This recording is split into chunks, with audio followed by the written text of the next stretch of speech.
오늘 사무엘상 14장 있습니다. 내용이 좀 많은데요. 좀 복잡한 내용 같지만 좀 정리를 미리 좀 해드리자면, 이제 사울 왕이 사실은 망령된 일을 행하고 하나님이 사울 왕 대신에 다른 왕을 세웠다 이렇게 말씀하시잖아요.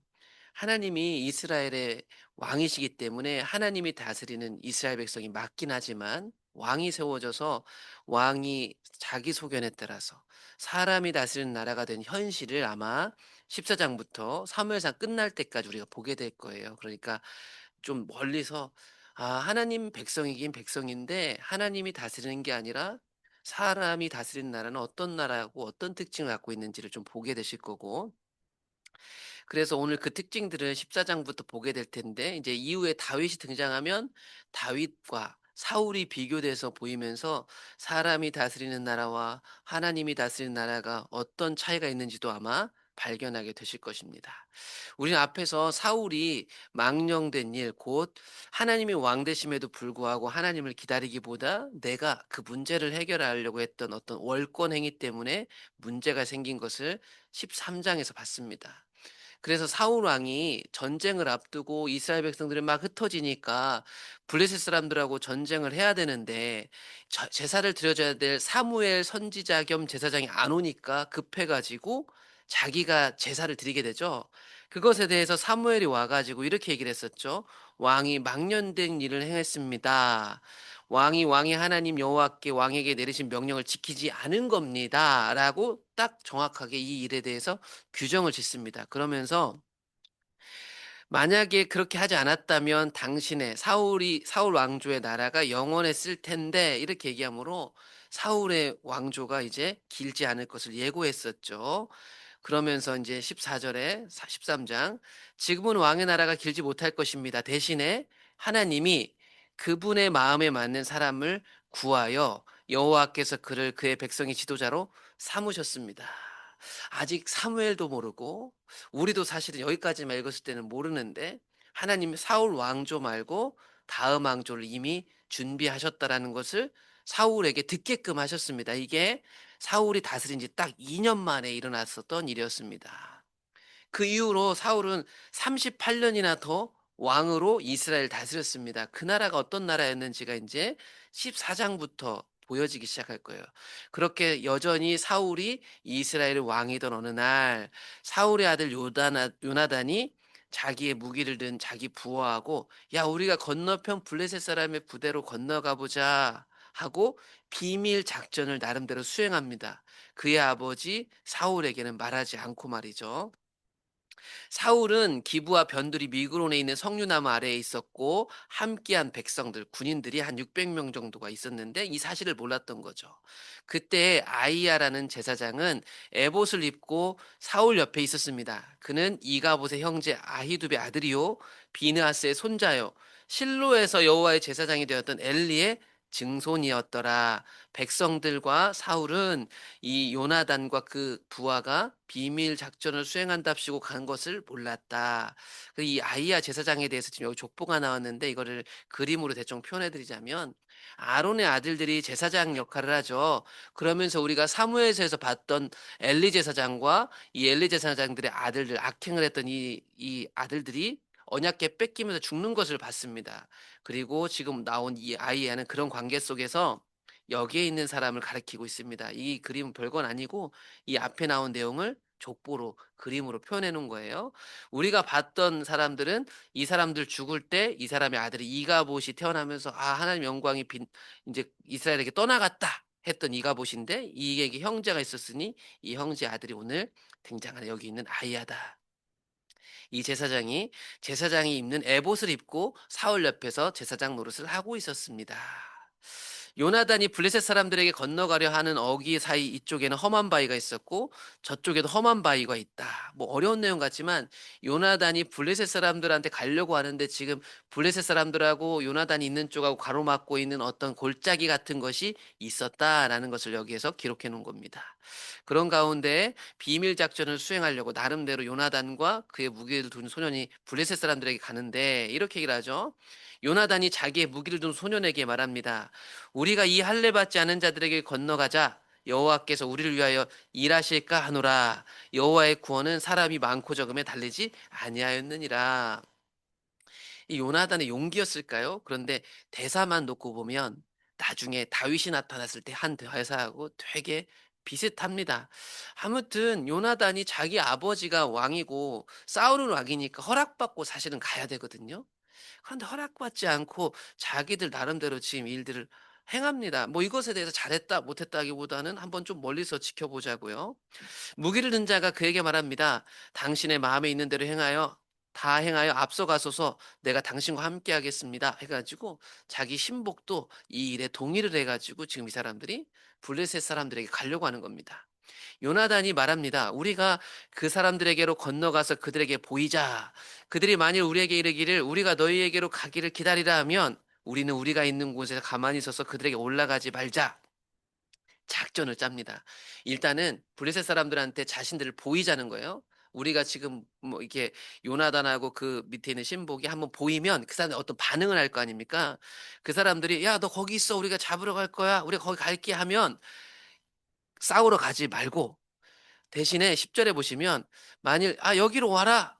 하면은 "우리가 가서 싸우자." 이런 거예요. 그러니까 블레셋 반응에 따라서 그걸 표징을 삼아 가지고 "하나님이 우리에게 올라가도 된다 안 된다는 사인으로 여기자."라고 했던 겁니다. 그래서 좀 더 세밀하게 보자면 그 사람들이 마치 우리를 보고 잡으러 오는 것 같으면 그들과 싸우지 말고, 그들이 마치 우리를 회유하는 것 같으면 그래서 우리가 가도록 허락해 주면 거기 갔을 때 이 사람들 가만두지 말자, 이런 표징으로 삼기로 한 겁니다. 두 사람이 이 작전대로 블레셋 사람들에게 보입니다. 그랬더니 블레셋 사람들이 이걸 보고 반응하죠. "보라, 히브리 사람들이 저기 골짜기 구멍에 숨었다가 나오고 있다."라고 말하기 시작했죠. 그리고 그 블레셋 사람들이 요나단과 그의 신복을 보고 말합니다. "야, 우리에게 올라와라. 우리가 너희들에게 뭐 보여줄 것이 있어." 이렇게 회유를 했던 것 같아요. 그러니까 이 사인대로라면 '아, 가서 싸우라는 하나님의 뜻인가 보다.' 자기들이 이렇게 나름대로 정했으니까 요나단이 자기의 무기를 든 자에게 "나를 따라 올라오라. 하나님이 그 사람들 우리 손에 넘겨준 거야."라고 해 가지고 자신 있게 올라가게 됩니다. 그래서 요나단이 골짜기를 손발로 기어 올라가 갖고 그 블레셋 사람들과 싸워 가지고 그 사람들을 죽입니다. 그래서 한 20명 정도를 심판하고 죽이게 되는 거죠. 그들이 생각했던 대로 된 겁니다. 이것 때문에 블레셋 사람들 진영에 있는 블레셋 사람들이 공포에 떨기 시작했어요. 들에 있는 진영과 모든 백성들이 공포에 떨었고 부대와 노략군들도 떨었으며 땅도 진동하였으니 이는 큰 떨림이었다. 여러분, 이 비밀 작전 아닌 비밀 작전 때문에 블레셋 사람들에게 소동이 일어나게 된 겁니다. 어떻게 보면 성경적인 거죠. 원수 사이에 대치하고 있었는데 한편 그것을 사울의 진영에서 보고 있었던 것 같습니다. 16절에 보시면 베냐민 기브아에 있는 사울의 파수꾼, 이 사람은 관찰하는 사람이죠. 이렇게 보초노에서 사는 사람을 보니까 저기 블레셋 진영에 뭔가 소동이 일어난 거예요. 저 소동이 요나단 때문에 일어난지는 모릅니다. 그런데 요나단과 그 신복 때문에 소동이 일어난 것을 멀리 있는 사울의 부대들도 파악하게 된 겁니다. 그래서 사울이 자기와 함께한 백성이 이르되 우리에게서 누가 나가는지 점호하라. 그때서야 누가 무슨 일이 벌어졌는지 확인을 하기 시작해 가지고 숫자를 세 보니까 거기에 누가 없는지를 찾았냐면 요나단하고 그의 신복이 없는 것을 알게 된 겁니다. 그래서 사울이 제사장인 아이야에게 이르되 야, 하나님의 궤를 이리로 가져오라 하니 그때 하나님의 궤가 이스라엘 자손과 함께 있음이라.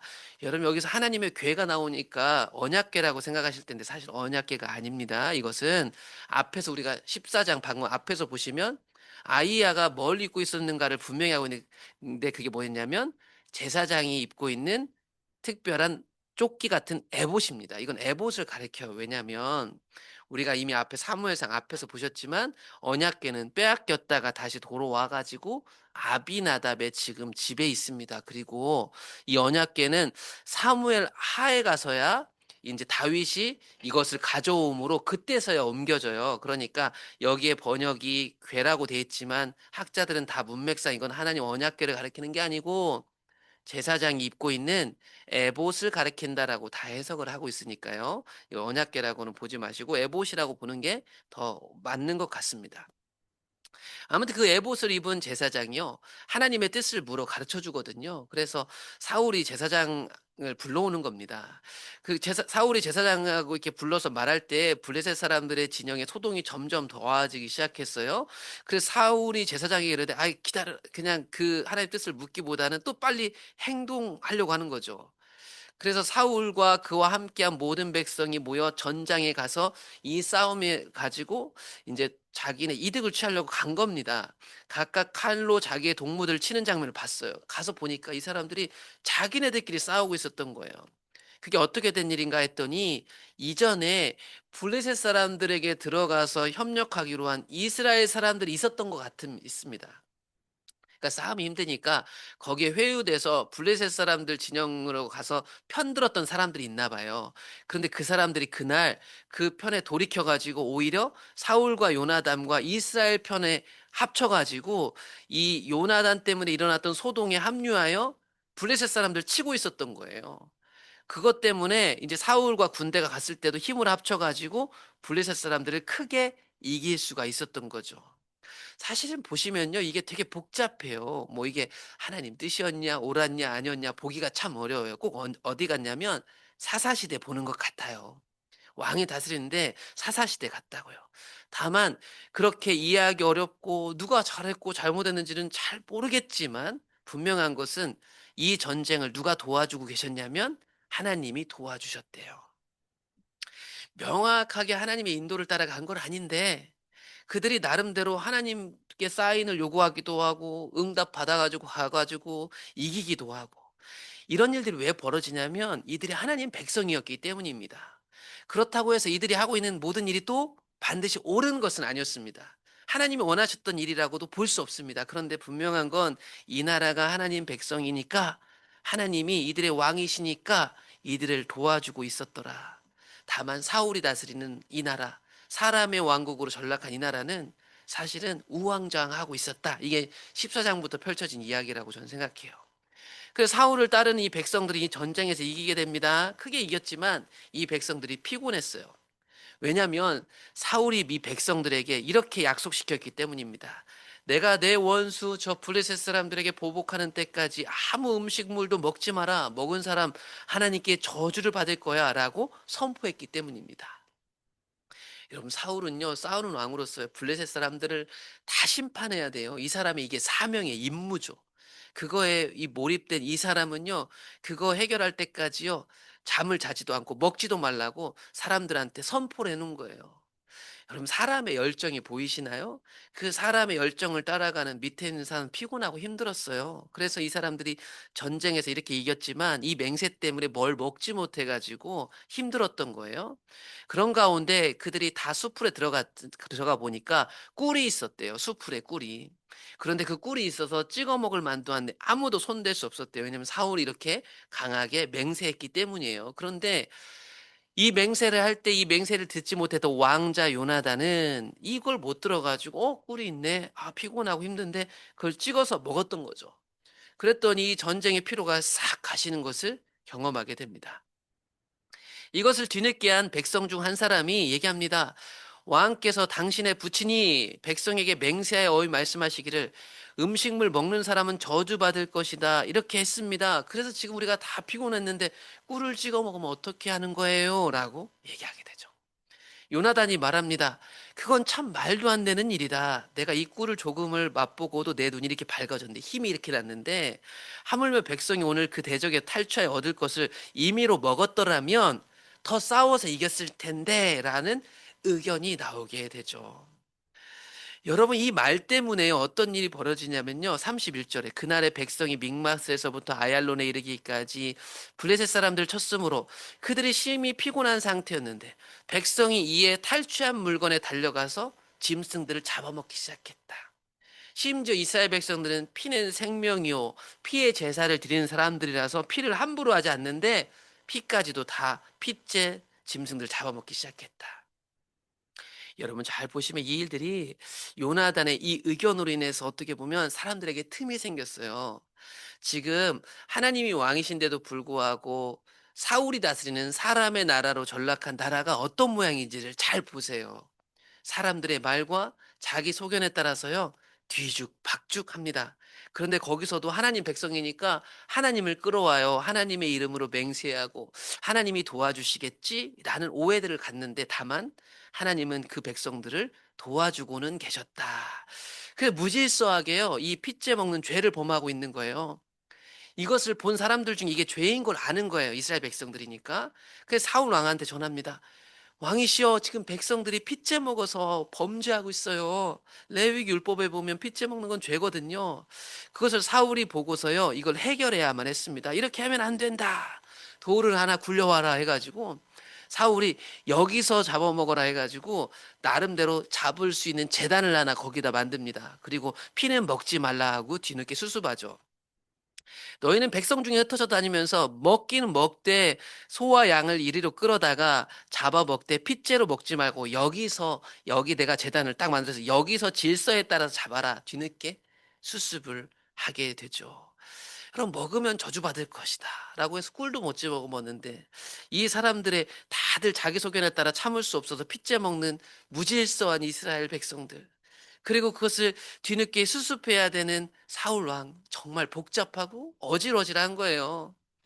그런 가운데 사울은 계속해서 블레셋 사람들의 남은 병력들을 다 물리치고 싶었습니다. 그래서 사울이 말합니다. "우리가 밤에 블레셋을 추격하여 다 없애버리고 다 뺏어오자." 무리가 이르되 "왕의 생각에 좋을 대로 하소서." 할 때 제사장이 이르되 "이리로 와서 하나님께로 나아갑시다." 앞으로도 더 보실 텐데요, 사울 왕은 이스라엘 백성들의 여론에 상당히 민감하게 반응하는 사람입니다.